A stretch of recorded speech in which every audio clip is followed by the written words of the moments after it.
Hey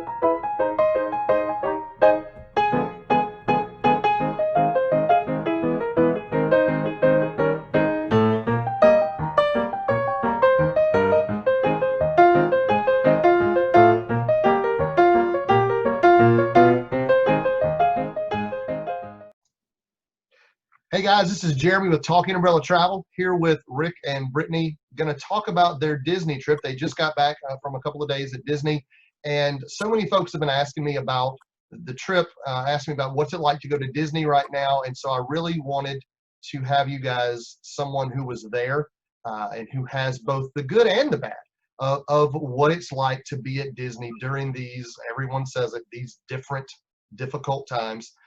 So I have asked Rick and Brittany to just share some of their thoughts. I've got some questions I'm going to ask them. And so once again, this is Jeremy with Talking Umbrella Travel, and we're talking to Rick and Brittany about their Disney trip. So hello, Rick. Hello, Brittany. How are you guys doing? Hey, hey. Hey, we're All doing good, man. good. Awesome. So the first question I've got for you guys is literally the biggest question. Before, of course, now for those folks who don't know these two, Brittany had no idea that this trip was about to happen. However, she can still speak to this question. Before you traveled, especially for Rick, what were some worries that you had before traveling? Really didn't have any major worries, man. You did a great job keeping me informed every step as we got information. Obviously that was trickling out. But I think just kind of what would the experience look like? Where we're going to have characters, what was dining going to look like, what were different rides and resorts not going to be available. So just maybe some of those things, but no real worries, just kind of what's it going to look like when it opens. Right. Awesome. So these two, they flew into Disney. They used Disney's Magical Express service. There were some changes to Magical Express. If you've used Magical Express before, you know that Disney normally handles your luggage all the way through. Disney announced recently that with everything going on, that now guests are supposed to take care of their own luggage. So tell me a little bit about how was your Magical Express experience? So, I think overall it was good. When we got there, there was no one there. We were the only people waiting for the bus. Didn't have to wait that long. Even though we were the only people there, they still had to hold the bus for 30, 45 minutes, whatever that was. We didn't wait that long, maybe 15, 20 minutes. Yeah, I think there was one other couple that ended up on the bus with us. Yeah. So, and just like everything else with physical distancing and everything like that, there were certain seats on the bus where they would say, okay, well, you guys are in number one, and then you'd see there were 2s and 3s and things like that on the other seats. So all the physical distancing and everything like that was in place. But again, no waiting. When we got there, everything was simple and seamless. Got to the resort. So as far as that, everything was cool there. Jeremy did a great job letting me know of some of the changes kind of as we were approaching it, whereas they weren't going to be responsible for luggage, or we didn't know 100%. So he recommended checking with the resort, did so, and they let me know, kind of like Jeremy had said, okay, you're responsible for your luggage. They set up a time. We flew in late. We flew out late on Sunday, and our Magical Express pickup time was at 4:30. So they were very clear. Look, you got to be there at 4:30. We recommend being there 15 minutes early. We got there. We actually kind of cut our plans a little bit short. Got there about 4:45, so about 3:45. 4:15 rolled around, no bus. 4:30 rolled around, no bus. 4:50 rolled around, no bus. We got with the concierge and everything there. It sounded like I guess there was a third party that was involved for picking us up, and they dropped the ball. Which, hey, it was a little bit of an inconvenience, but we understood this is the first weekend Disney was open. The resort handled it extremely well. They jumped on it, got a taxi that they paid for to take us to the airport. Cab driver was nice and all that stuff. Mm-hmm. So I think overall it was, a good experience. Just, it was kind of frustrating for us because we actually left Disney Springs like way early so that we could prepare to be on this bus that never showed up. So we were kind of frustrated with that, but still wasn't that huge of a deal. Yeah. And also something else that I didn't know about, I didn't know that you could check your luggage in at the resort. I don't know if a lot of people know that, but I was worried about were we going to have to bring our luggage around Disney Springs or whatever, but you can actually check it in there. So that was pretty cool. did they have? I know Rick, you and I had talked before you left. Did they allow you to do your airline check-in at the resort for that, or did they tell you no? No, you could not do that because what the concierge said was that they had come back to work, but TSA had not come back to work. Right. Usually there's a TSA agent there at the resort, and they were not. Yeah. Yeah, I know Like that's she something- mentioned, And that's what I was saying. Like, we didn't check it in through the Magical Express. We checked it in through the concierge or whatever. yeah, Right there yeah, at the we were able front. to leave our bags with them, and Yeah. then just, you're responsible for your bags though. You can leave them here with us in holding all day, but you're responsible for coming back. Disney Express is not going to get them. Right. Okay. Awesome. And for the other further folks that don't know, the Magical Express buses are actually ran by Mears. They're a third party, as Rick said, and so that sometimes can happen. Now, originally, Rick, remind me, where were y'all booked at originally? What was your original reservation? It was All Star. Okay, so as folks know, those value resorts are not open. If you book at a resort that is closed, they will move you to a comparable resort that is open. So for a lot of folks that are going, if you were in a value resort, the only value open right now is Pop. Now, when Rick and Brittany went, they went literally the day Magic Kingdom and Animal Kingdom opened. Rick and Brittany got moved from All Star to Old Key West, one of the Yes. Disney Vacation Club resorts. So tell me a little bit about you guys, about that check-in process there. How is it different than you've experienced before? You guys, of course, traveled to Disney before. How is it different? How was your resort? Tell me a little bit about the resort, the check-in process there. Yeah, I mean, check-in process was super easy. It was all online, all through the app. Yeah, we did it ahead of time. Yeah, so it was done.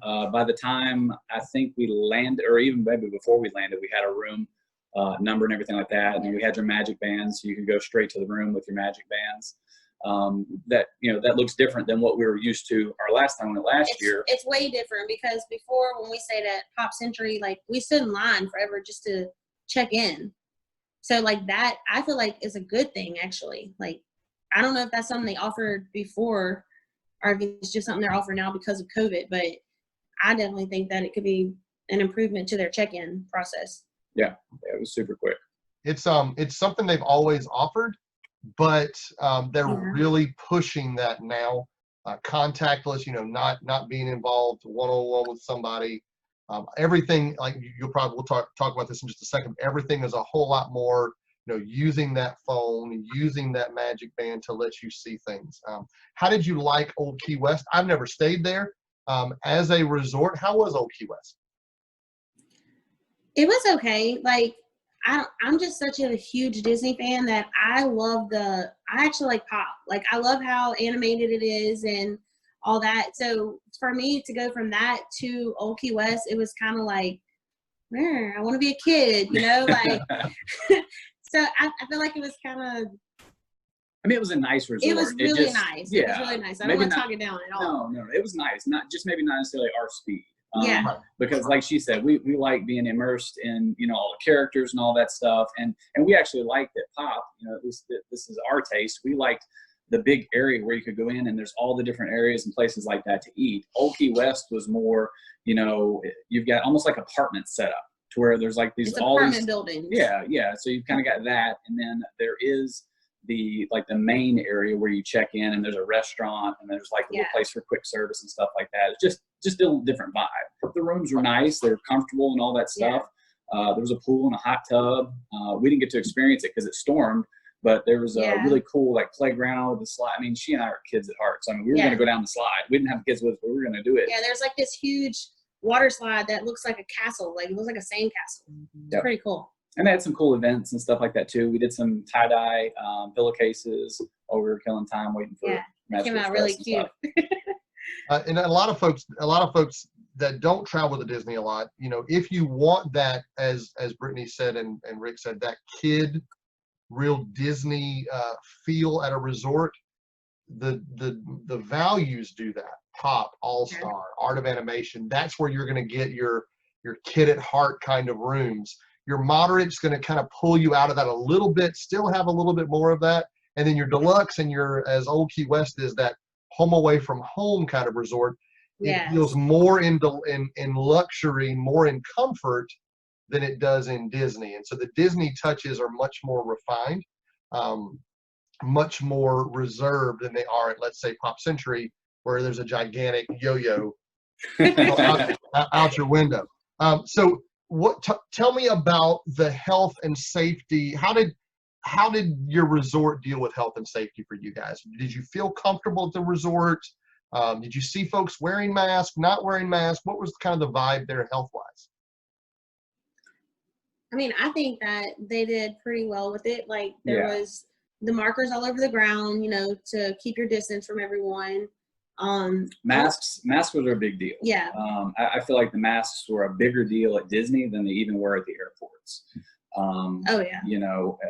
Temperature checks and everything like that were there at Disney, whereas I was expecting that to, temperature check when we went to the airport. We went through no kind of screening at the airport, which was crazy. So, but no, health and safety there at the resort, and even at the parks. I thought she was going to get kicked out of the park by Pocahontas because she kept taking her mask off her nose.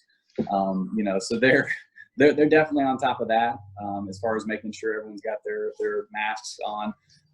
We'll talk about it a little bit more in a few questions, but I mean, like there weren't a ton of people there, so I can't really speak so much to like the physical distancing. But like she said, and like we've all become used to now, you've got the markings on the floor, you've got all the reminders everywhere, and when you go into the resort or into anywhere, there's the plexiglass and all that stuff. Yeah. But I feel like Disney did everything that they could do to make it a safe environment to promote all the things that we are, being told from the CDC is what we need to do. So the question that everybody asked me, and I'm going to let you speak to this because you have firsthand knowledge, especially in a resort, in a park like Animal Kingdom with one of the most popular rides at the Disney parks. How were the crowds at Disney? Non-existent. There were none. Dude, we did everything we wanted to do and then some at Animal Kingdom. Yeah. I mean, yeah, you've seen. We sent you the list of things that we did. Like, yeah, you've seen the pictures and videos that we posted. I mean, yeah, we went on Flight of Passage 3 times. At one point, went back to back. I mean, dude, it's like you get off of it, you walk all the way up the trail. I mean, the thing that took longer and get right on it. It took longer to walk around the trail than did to get on. Wait in line. Yeah. So we did Flight of Passage 3 times. We did Expedition Everest 5 times. Got to do front row on it 3 times. I mean, we did everything. And if we wanted to go do it again and again and again, we could. So, yeah. I mean, as far as crowds are concerned, like this is the time to go to Disney. You're going to get to do everything that you'd wait hours and hours to do any other time. Yeah. The thing about Disney, the thing about life in general, everything is a trade-off. If I am willing to wear a mask right now, then it's kind of the time to go to Disney. Yep. If I don't want to do that right now, then yes, I'll wait until later. That's the thing that I've seen as the biggest trade-off is if I'm willing to wear a mask, if I'm willing to, stay 6 feet apart, stay safe, stay separate, then I'm going to have a really good experience in the parks. Yep. What was your favorite part of this? I know you've been to Disney before, but this is a different Disney trip. I mean, we know that. What was your favorite part of this different Disney trip? I mean, I would say like the crowds. Like, yeah, I mean that's it.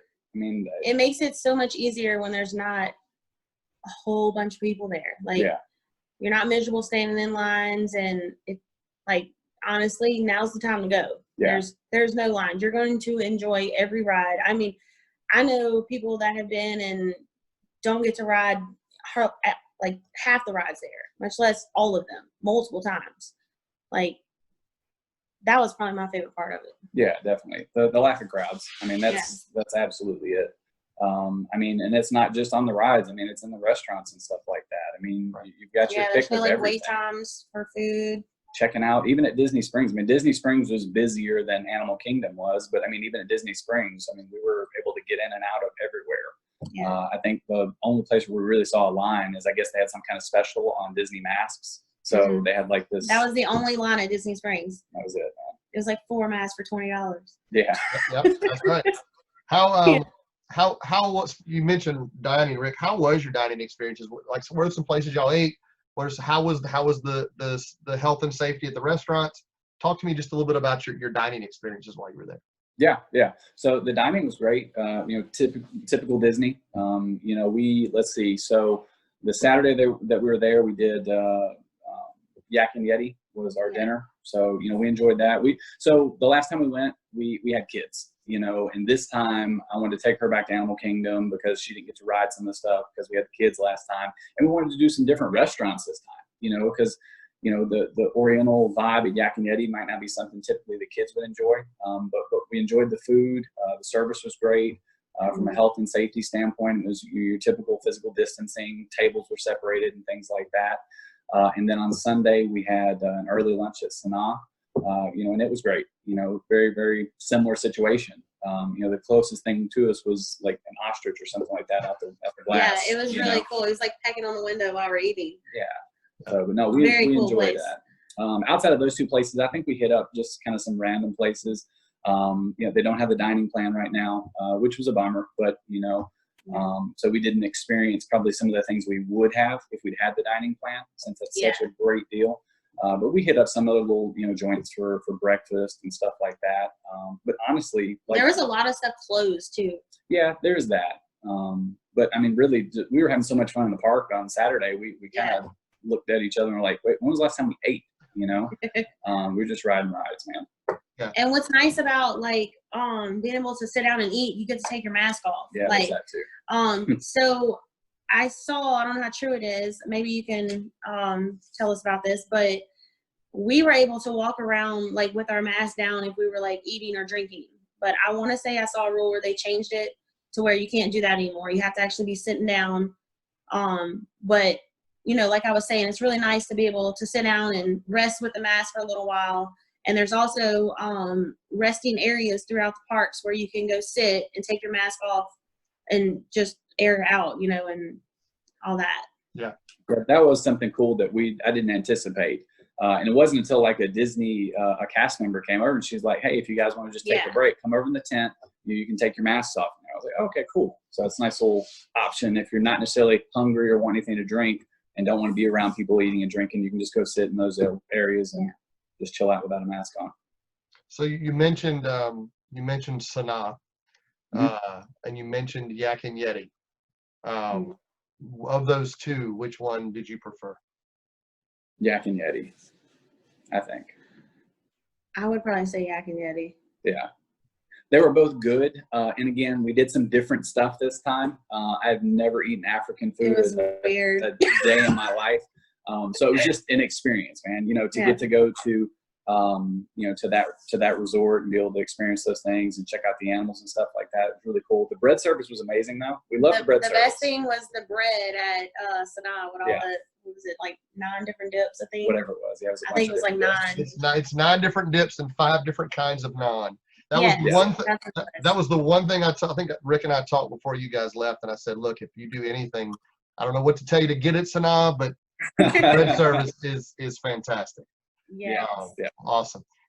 So while you were there, I know you mentioned that you guys did a lot and you saw a lot.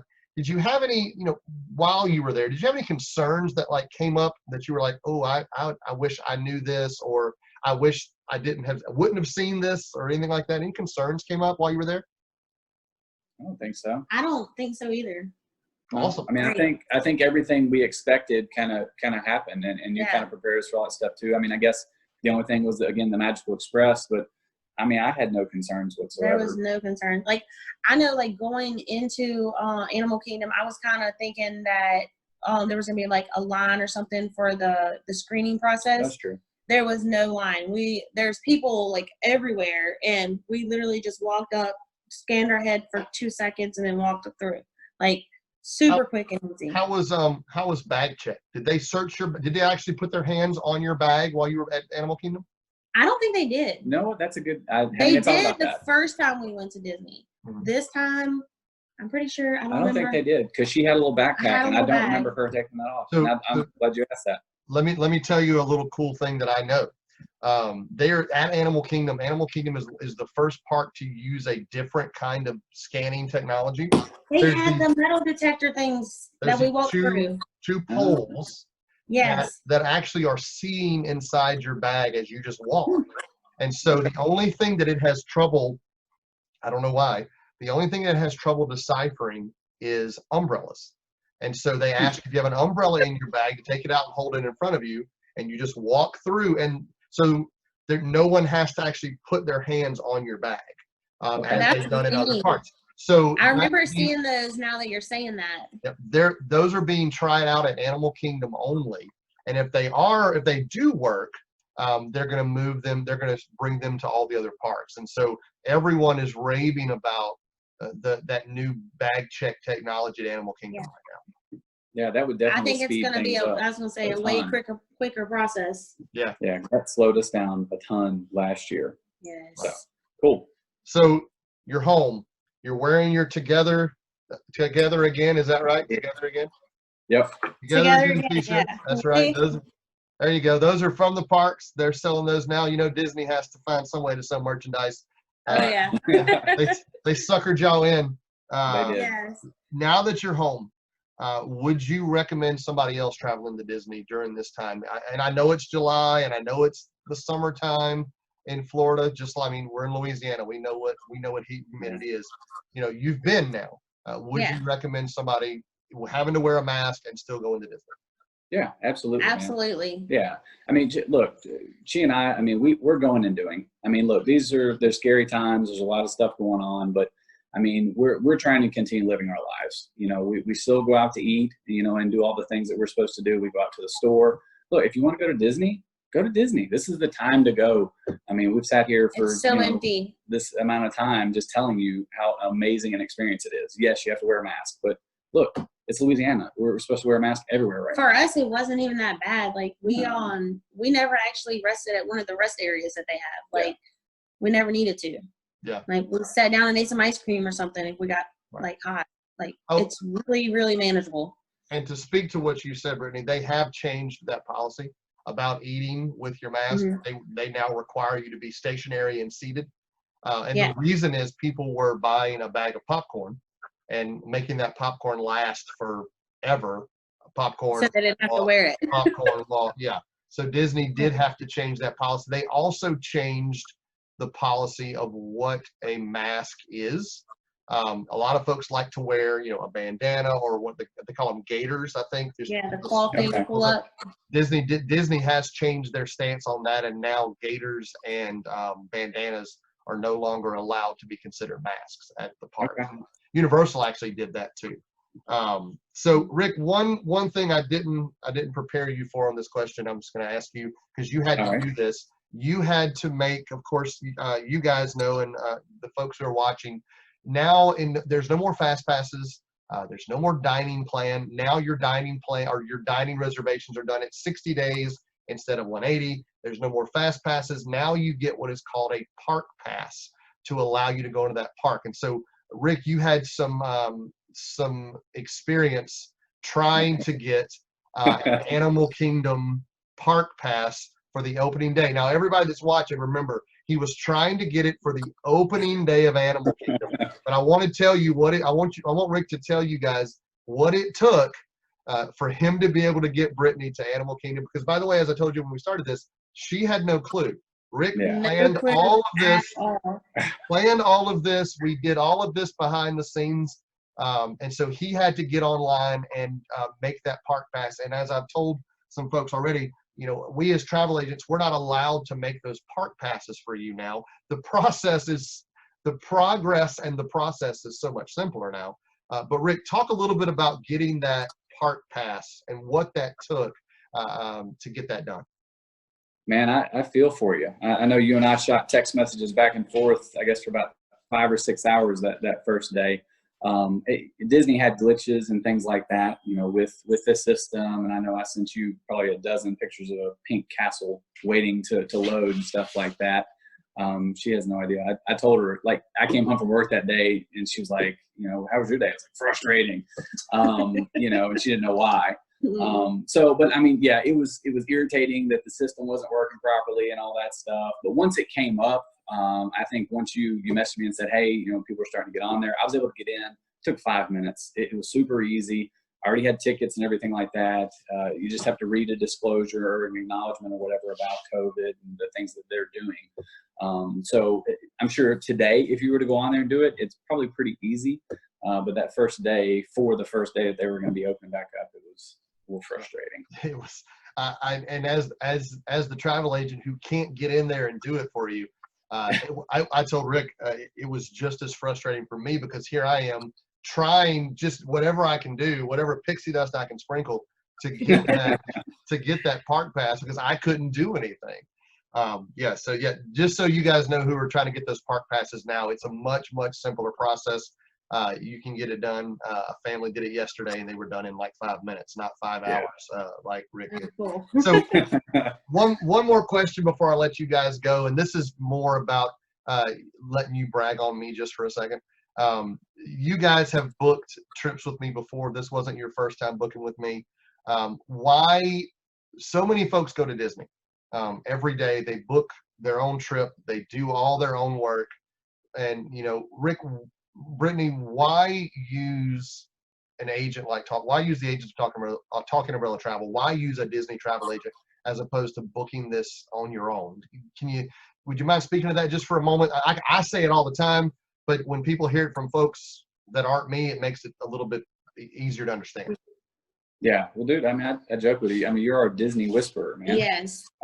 You've been so many times, you know the ins and outs of it. It's just so much easier, man, and look, just from me, our last trip, she and I did it together. She probably did a little bit more. So, even with having your help, it was a little bit stressful on me this time doing it by myself. So, if you've got somebody that's as qualified as Jeremy and as experienced as he is, I mean, why not take advantage of that? I mean, look, so obviously we've talked about this trip just to give some insight on our last trip. Our last trip was booked when Hurricane Dorian was coming, so look, not only did we traverse COVID-19 with Jeremy, but then there was the whole, are we going, are we not going? Because there's a Category 5 hurricane 100 miles off the coast of Florida, and the guy knows his stuff. He's able to get things done, and we definitely recommend him. 100%. I appreciate that. I remember, I don't know if it was Brittany or you during that trip, during the Hurricane Dorian trip, so many people decided not to go, and you guys said, we're going. And I remember, I don't know what day it was. You were, I think, at Magic Kingdom. You sent me a picture of like a blue sky and a sunny day, and you were like, what hurricane? And it ended up, making that turn. And I think it rained one, and it was like the evening time. It wasn't even the whole day, and that was the day that they shut down. We were at Epcot that day. I think we were. Yeah, they closed like an hour and a half early one day. Yeah. But then we literally lost an hour and a half of park time. Well, but then they sent like all kinds of characters and stuff to the to the resort. They made up for it tremendously. And so we were going to do that no matter what, but I was planning to propose to her on that Friday, so there was no way he wasn't canceling that trip. No, it was happening. On this trip, did y'all happen to see any characters or anything like that while y'all? How was that? I didn't mean to cut you off there. How was that experience? I know everybody talks about there's no characters, so what is that like?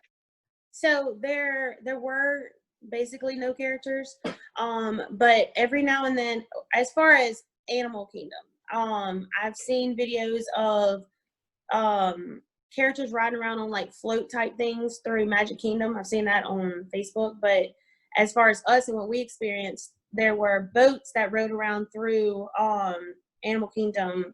It made I think it makes a loop. Yeah. It makes like a loop. Yeah. So they would play loud music, and when you heard that music, you had to run over to the edge because that's when you seen the character. So that is when Pocahontas got on to me for not wearing my mask, because we were sitting down eating ice cream and I heard the music and I didn't think about the mask. I just ran. I wanted to see someone. And it was Pocahontas, and I was so happy because that's my favorite Disney character.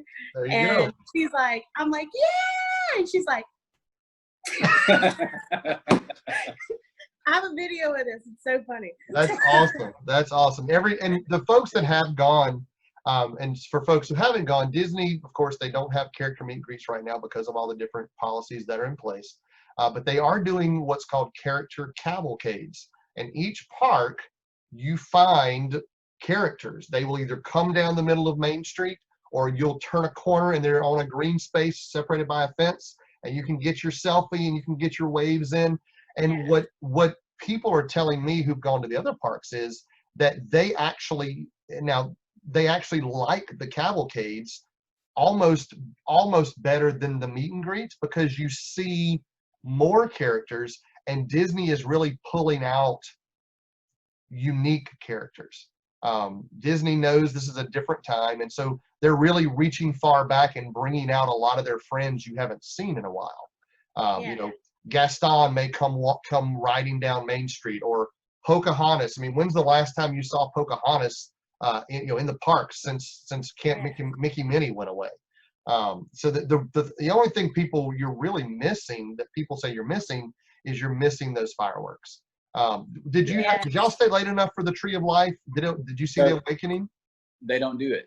Okay. Yeah, that was one of the things that I was hoping we'd be able to do, because we didn't get to do that last time. But they're not doing anything like that, fireworks, parades, and all that stuff, because then that's going to cause more people to get together. Yeah. And they also, for folks who haven't been, they're also not announcing. Like normally, if you look at the Times Guide, you'll see, okay, characters will be here, the parade is here. These cavalcades and these random characters are just showing up.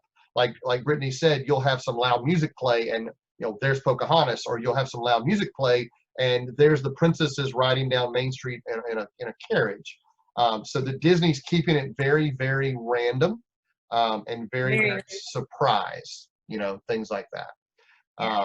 Well, I have greatly appreciated you guys spending time with us and talking to us about Disney. I thank you guys for being a Talking Umbrella family. That means the world to me. I cannot wait to book your next trip. Anything else to share before we say goodbye? Not at all, man. We just, again, appreciate everything you've done to help us, and look forward booking with you for August, September of next year. So looking forward to the next time. Yeah. Awesome. Well, thank you guys so much. It was my pleasure.